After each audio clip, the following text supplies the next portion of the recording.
Tout a commencé il y a environ 15 ans. J'avais une amie qui s'appelait Sarah. On allait ensemble à l'université et du jour au lendemain, disparue. Elle s'est enlevée la vie alors qu'elle était belle. Elle était violoniste virtuose. Elle était comme un petit ange, magnifique, joyeuse. On n'avait rien vu venir. Et je me suis dit, comment je pourrais lui dire au revoir? Et comme je faisais de la chanson, le meilleur moyen pour moi, c'était de lui chanter la pomme, une dernière fois. Et j'ai essayé d'écrire des mots, j'ai essayé, ça venait pas. La musique, ça venait pas, ça bloquait. Finalement, j'étais en colère les premières années. Puis la colère s'est transformée. Les larmes sont arrivées. Mais les mots venaient toujours pas. Toujours pas de chanson, toujours pas de musique.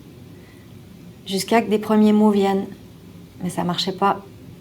J'avais encore une petite crotte sur le cœur qui faisait mal, puis je me demandais pourquoi. Puis au bout de plusieurs années, finalement, j'ai compris pourquoi. Les mots sont arrivés tout simplement. J'avais juste envie de lui dire « tu me manques ». Mais je savais pas comment.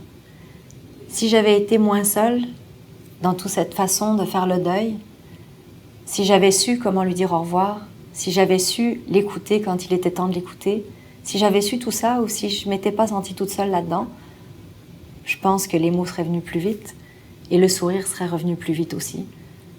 Et finalement, je me dis pourquoi je suis là aujourd'hui, pourquoi je témoigne, pourquoi je raconte cette histoire-là qui m'appartient, pourquoi je lui parle encore à Sarah, pourquoi je comprends toujours pas ça, pourquoi c'est pas la vie qui a été la plus forte. J'ai pas de réponse. Par contre, je sais que je peux être là au quotidien, je sais que j'ai des oreilles ouvertes, je sais qu'à deux ou à plusieurs, on est plus fort que tout seul. Et je me dis, si on peut choisir la vie, ce sera un combat de gagner.